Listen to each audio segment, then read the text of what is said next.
परिचय। बच्चों, पॉलीथीन और उसके आश्चर्यजनक उपयोगों के बारे में हम सभी जानते हैं। इन दिनों पॉलीथीन की थैलियों का चलन बहुत है और ये विभिन्न रूपों और आकारों में मिलती हैं। आज विश्व भर में खरबों की संख्या में पॉलीथीन की थैलियों का उत्पादन किया जाता है। ज्यादातर खुदरा विक्रेता पॉलीथीन फिल्म का उपयोग करते हैं क्योंकि ये सामान पैक करने का सबसे आम साधन है। पॉलीथीन की विश्व भर में उपयोग के कारण इन थैलियों की जगह वस्तुतः कोई अन्य वस्तु नहीं ले सकती। छापों वाली इन थैलियों का उपयोग किया जाता है और ये आकर्षक रंगों, डिजाइनों और विभिन्न आकारों में मिलती हैं और आंखों को बहुत भाती हैं। पॉलीथीन बहुलकों का केवल एक उदाहरण है। ऐसे बहुत से बहुलक हैं जिनका उपयोग हम अपने दैनिक जीवन में करते हैं। इसलिए बच्चों, आज हम बहुलकों के बारे में जानेंगे। उद्देश्य। इस पाठ के अंत में आप निम्न करने में सक्षम हो जाएंगे।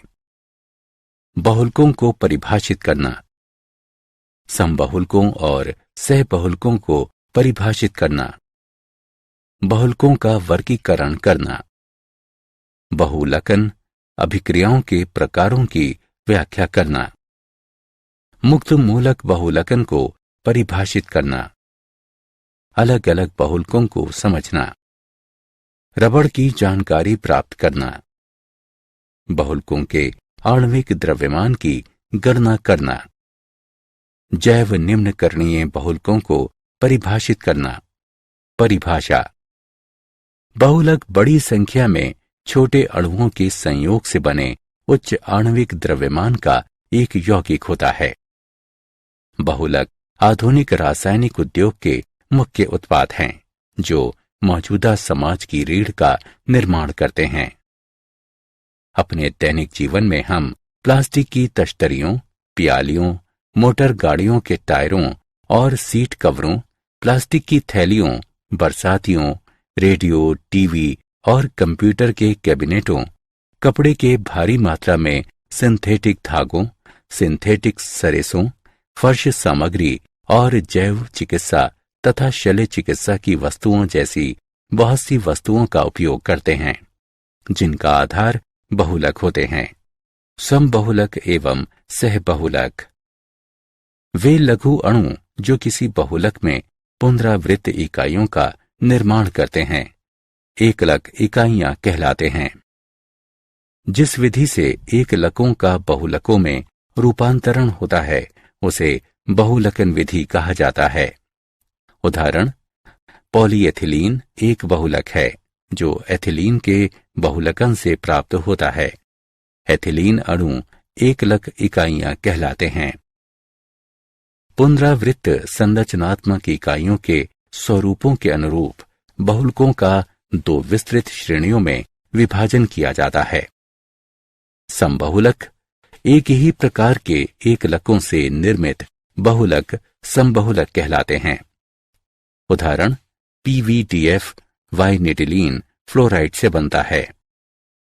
सहबहुलक एक से ज्यादा प्रकारों की एकलक इकाइयों से बने बहुलकों को सहबहुलक कहा जाता है।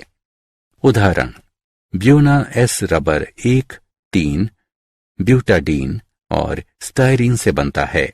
स्रोत के आधार पर बहुलकों का वर्गीकरण। इस प्रकार के वर्गीकरण में 3 उपश्रेणियां होती हैं। प्राकृतिक बहुलक। प्रकृति में ज्यादातर पेड़ पौधों एवं पशु स्रोतों में पाए जाने वाले बहुलक प्राकृतिक बहुलक कहलाते हैं। उदाहरण, पॉलीसैकेराइड्स, प्रोटीन, न्यूक्लिक अम्ल और प्राकृतिक रबर। पॉलीसैकेराइड की तरह बहुलक न्यूक्लिक अम्ल और प्रोटीन जो पेड़ पौधों एवं प्राणियों की विभिन्न जीवन प्रक्रियाओं को नियंत्रित करते हैं कार्बनिक बहुलक कहलाते हैं। अर्ध संश्लेषित बहुलक। इनमें से ज्यादातर रासायनिक रूपांतरण कर प्राकृतिक रूप से पनपने वाले बहुलकों से लिए जाते हैं। उदाहरण, सेलुलोज डाइएसीटेट। संश्लेषित बहुलक। प्रयोगशाला में तैयार किए जाने वाले बहुलकों को संश्लेषित बहुलक कहा जाता है। उदाहरण पॉलीएथिलीन, संश्लेषित रबर, नायलॉन, पीवीसी एवं टेफ्लॉन। बहुलकों का बनावट आधारित वर्गीकरण। इस प्रकार के वर्गीकरण के अंतर्गत 3 उपश्रेणियां आती हैं। रैखिक बहुलक। इन बहुलकों में लंबी एवं रेखीय श्रृंखलाएं होती हैं। उदाहरण पॉलीवाइनिल क्लोराइड और नायलॉन। शाखित श्रृंखला बहुलक। इन बहुलकों में रैखिक श्रृंखलाएं होती हैं जिनकी कुछ शाखाएं होती हैं। उदाहरण निम्न घनत्व पॉलीथीन एवं ग्लाइकोजेन। तिर्यकबद्ध बहुलक। इन बहुलकों का विरचन सामान्य स्थिति में द्विक्रियात्मक और त्रिक्रियात्मक एकलकों से होता है और इनमें मजबूत विभिन्न रैखिक बहुलक श्रृंखलाओं के बीच सहसंयोजक बंध होते हैं। उदाहरण बेकेलाइट और मेलेमीन। बहुलकन के प्रकार के अनुरूप वर्गीकरण। वर्गीकरण के इस प्रकार के अंतर्गत 2 उपश्रेणियां आती हैं। योगज बहुलक। एकलक इकाइयों का बढ़ती बहुलक श्रृंखला में किसी उप उत्पाद अणु के विनाश के बगैर बार बार योग होता है। बहुलक के एकलक की तरह ही उसका अपना अनुभूति मूलक सूत्र होता है। एकलक असंपृक्त यौगिक होते हैं, आमतौर पर एथिलीन के व्युत्पन्न। उदाहरण पॉलीएथिलीन। योगज बहुलक 2 अलग अलग एकलकों के योगात्मक बहुलकन के मेल से भी प्राप्त हो सकते हैं। उदाहरण ब्यूना एस। संघनन बहुलक। इन बहुलकों का विरचन 2 अलग अलग द्विक्रियात्मक या त्रिक्रियात्मक एकलक इकाइयों के बीच पुनरावृत्त संघनन अभिक्रिया से होता है। इस संघनन बहुलकन अभिक्रिया के साथ साथ जल, एल्कोहल या HCl जैसे सरल अणुओं का ह्रास होता है। उदाहरण नायलॉन 66 का विरचन वसात्मक यानी एडिपिक अम्ल से हेक्सामेथिलीन के संघनन से होता है। बहुलकों का आणविक बलों के आधार पर वर्गीकरण। इस प्रकार के वर्गीकरण के अंतर्गत 4 उपश्रेणियां आती हैं। प्रत्यास्थ बहुलक। ये वे बहुलक हैं जिनमें बहुलक श्रृंखलाएं दुर्बलतम अंतराण्विक बलों के द्वारा एक दूसरे से बंधे होते हैं। ये कमजोर बल बहुलकों को फैलने की छूट देते हैं। श्रृंखलाओं के बीच कुछ तिर्यक बंध होते हैं जो बलों के निर्मुक्त होने के बाद बहुलकों को संकर्षण कर उनकी प्रारंभिक अवस्था में लाने में सहायता करते हैं। उदाहरण वल्कनीकृत रबर। रेशे। रेशे बनाने की प्रक्रिया में काम आने वाले बहुलकों में तनन सामर्थ्य एवं मापांक उच्च होते हैं। हाइड्रोजन बंध जैसे आकर्षण के प्रबल अंतराण्विक बल होते हैं। इन प्रबल बलों के कारण श्रृंखलाएं निविड़ संकुलित भी हो जाती हैं और क्रिस्टलीय प्रकृति प्रदान करती हैं। उदाहरण नायलॉन 66। ताप सुघट्टे बहुलक। ताप सुघट्टे बहुलकों में व्याप्त अंतराण्विक आकर्षण बल संतुलित होते हैं, इसलिए उन्हें गर्म कर आसानी से ढाला जा सकता है। ताप सुघट्टे बहुलकों की श्रृंखलाओं में तिर्यक बंध नहीं होता। उदाहरण पॉलीथीन एवं पॉलिस्टाइरीन। ताप दृढ़ बहुलक। ये बहुलक निम्न आणविक द्रव्यमान अर्धद्रव बहुलकों से बने होते हैं जो किसी सांचे में गर्म किए जाने पर दुर्गलनीय हो जाते हैं और अघुलनशील ठोस द्रव्यमान का निर्माण करते हैं। बहुलक श्रृंखलाओं को जोड़ने वाले बंधों के त्रिआयामी नेटवर्क बनाने वाली बहुलक की विभिन्न श्रृंखलाओं के बीच विस्तृत तिर्यक बंधता होती है। उदाहरण बेकेलाइट। बहुलकन अभिक्रियाओं के प्रकार। बहुलकन अभिक्रियाओं के 2 प्रकार हैं, योगात्मक बहुलकन अथवा श्रृंखला वृद्धि बहुलकन। इस बहुलकन में बहुलकों का निर्माण एक ही प्रकार के एकलक अथवा भिन्न एकलकों के अणुओं के परस्पर योग से होता है। इस बहुलकन में एकलक इकाइयों का मुक्त मूलक जैसे किसी अभिक्रियाशील मध्यवर्ती का वहन करने वाली बढ़ती श्रृंखला से आनुक्रमिक योग होता है। इसमें शामिल अभिक्रियाशील स्पीशीज की प्रकृति पर निर्भर योगात्मक बहुलकन 3 क्रियाविधियों से होता है। मुक्त मूलक बहुलकन, कैट आयनिक बहुलकन और एन आयनिक बहुलकन, संघनन बहुलकन अथवा पदशाह वृद्धि बहुलकन। ये श्रृंखलाबद्ध स्वतंत्र अभिक्रियाओं से होता है। हर पद में जल अथवा एल्कोहल जैसे सरल अणु के ह्रास के साथ 2 द्विक्रियात्मक एकलक इकाइयों के बीच संघनन होता है और इससे बहुलकों का निर्माण होता है। बहुलक एक पतवार ढंग से बनते हैं, इसलिए इस प्रक्रिया को पद वृद्धि बहुलकन कहा जाता है। मुक्त मूलक बहुलकन। बहुलकन श्रृंखला वृद्धि का आरंभ मुक्त मूलकों के द्वारा उन यौगिकों के क्षरण से होता है जिन्हें प्रारंभक कहा जाता है।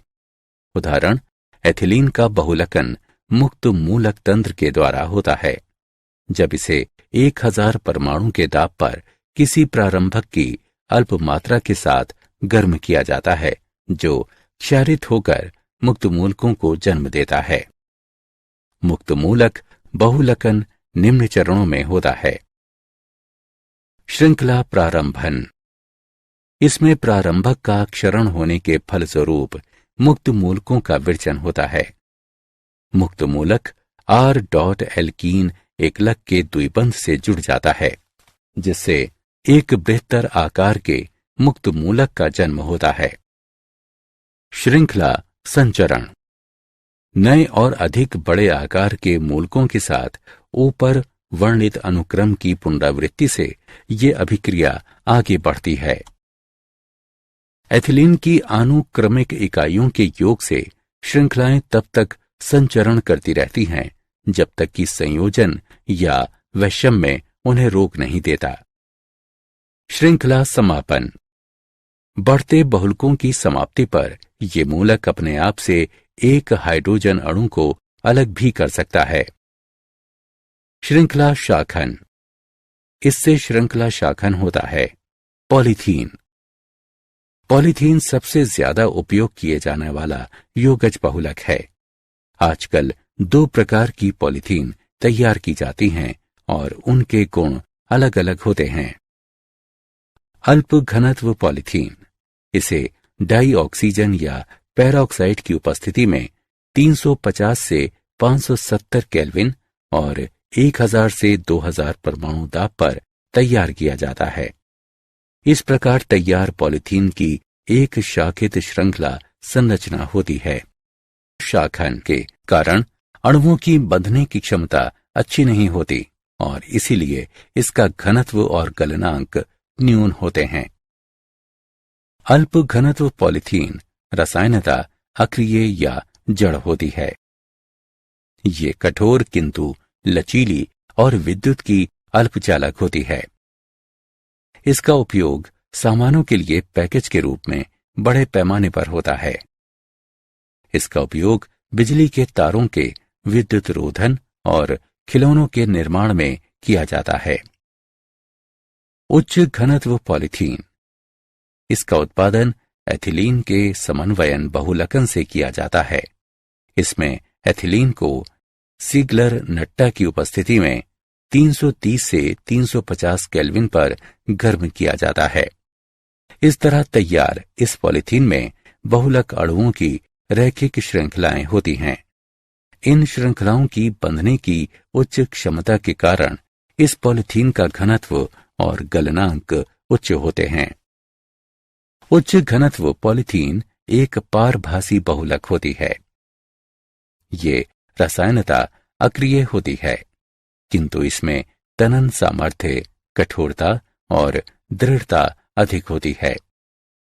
इसका उपयोग पाइपों, बाल्टियों, कूड़ा पात्रों और अन्य घरेलू सामानों के निर्माण में किया जाता है। पॉलीप्रोपीन।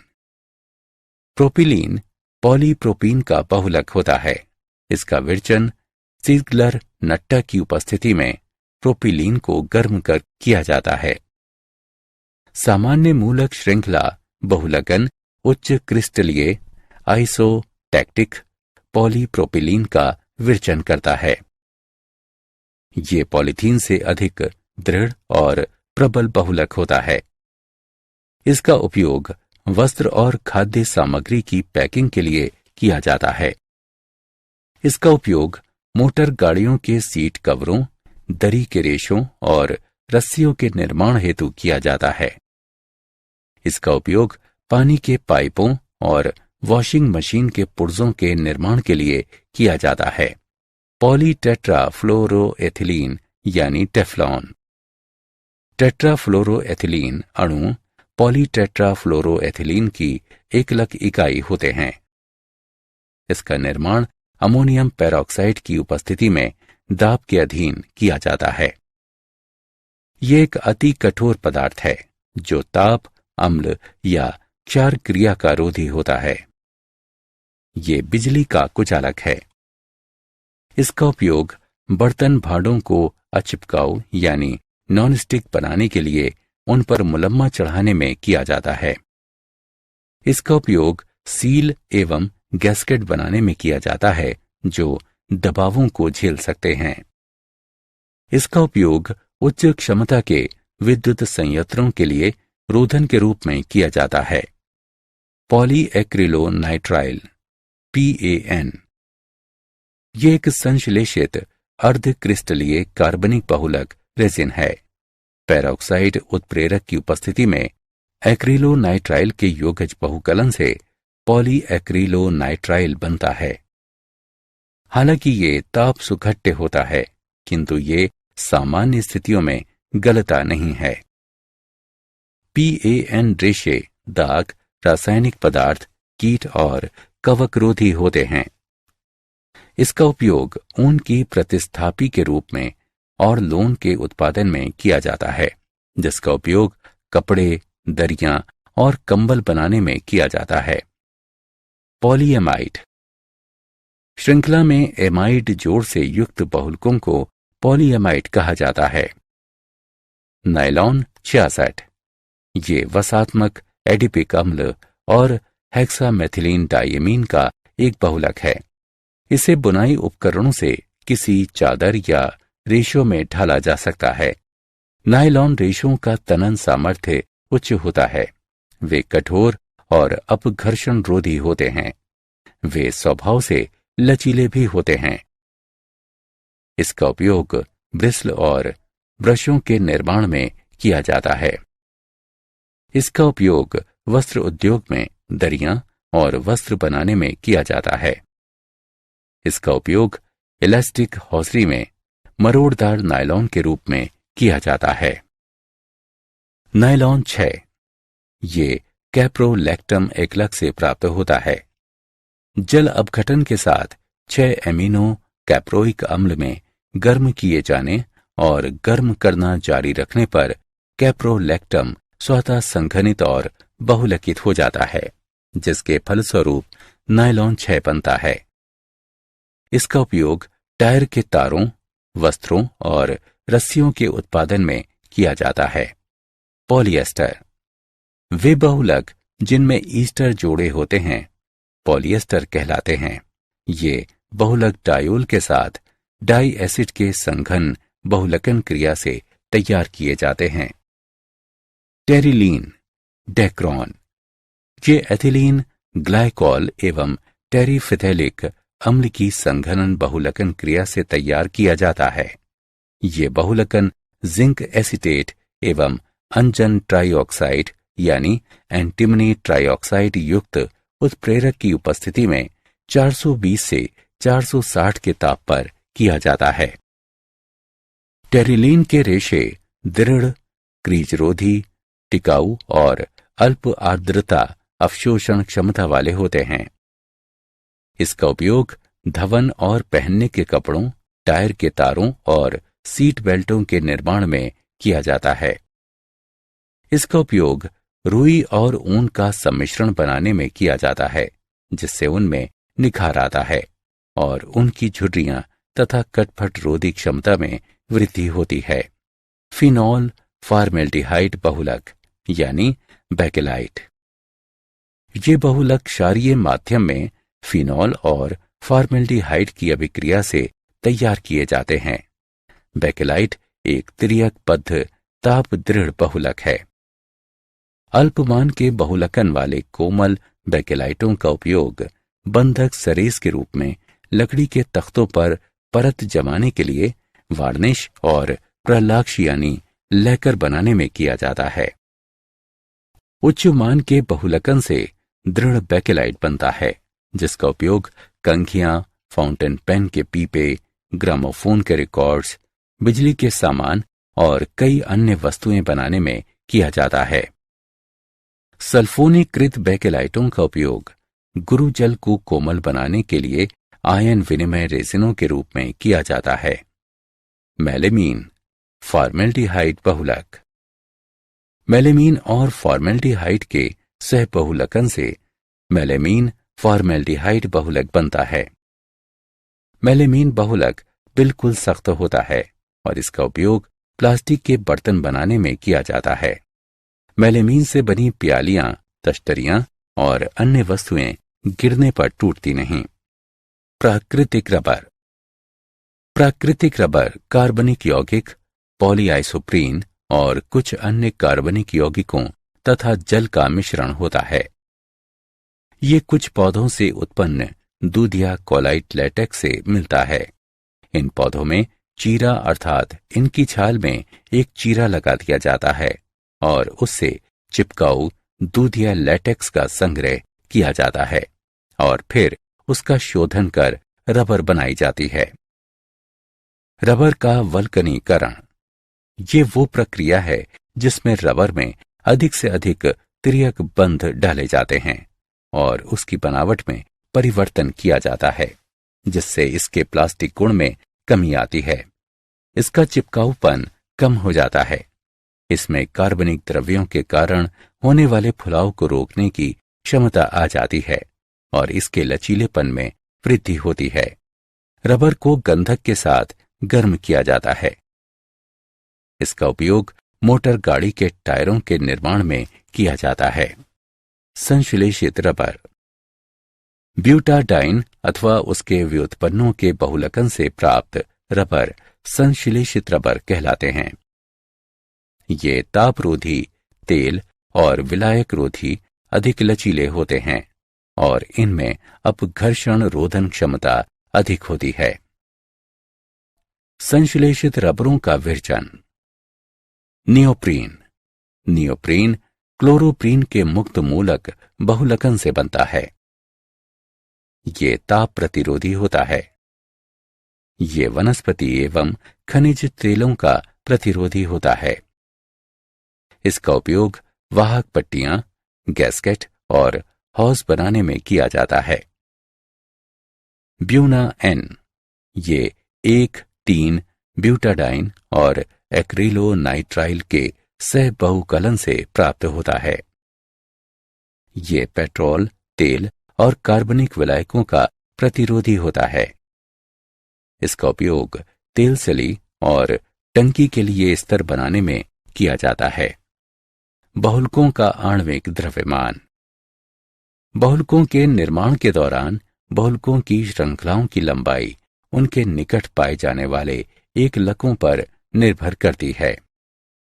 अभिक्रिया वाहिका में एकलकों की संख्या अलग अलग स्थानों पर अलग अलग होती है, दूसरे स्थान की संख्या से भिन्न होती है।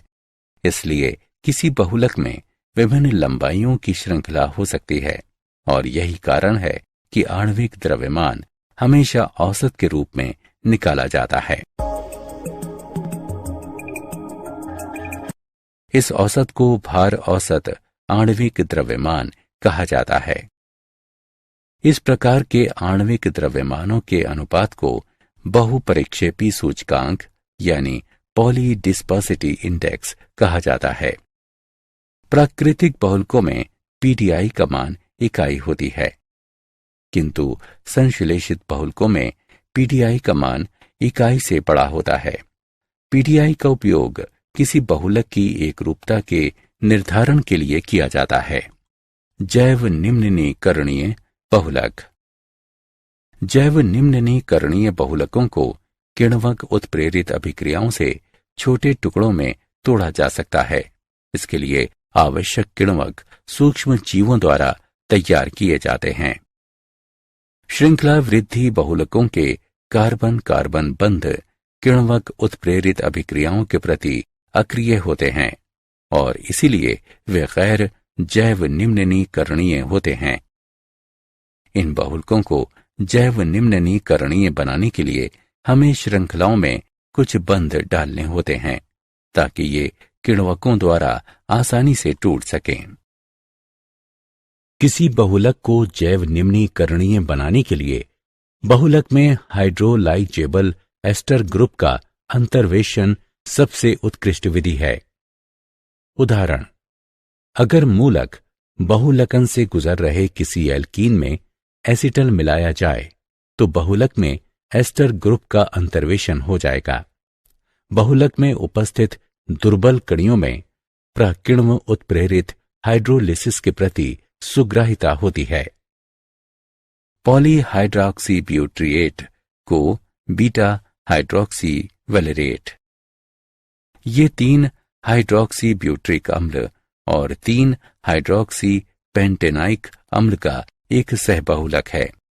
इसका उपयोग अस्थि विकलांगता को कम करने वाले उपकरणों के निर्माण और औषधों के नियंत्रित मोचन में किया जाता है। किण्वकी क्रिया से इस बहुलक के निम्ननीकरण के बाद PHBV के कैप्सूल में बंद औषध मुक्त होता है। क्या आप जानते हैं, पॉलीथीन का केवल सड़ना शुरू होने के लिए 450 वर्ष की आवश्यकता होती है। फिर इसके पूरी तरह सड़ने में 50 से 80 वर्ष और लग जाते हैं। बोतल बंद पानी का जो मूल्य आप चुकाते हैं उसका 90% अंश प्लास्टिक की उस बोतल पर खर्च होता है, जबकि केवल 10% का खर्च आपको मिले पानी पर आता है।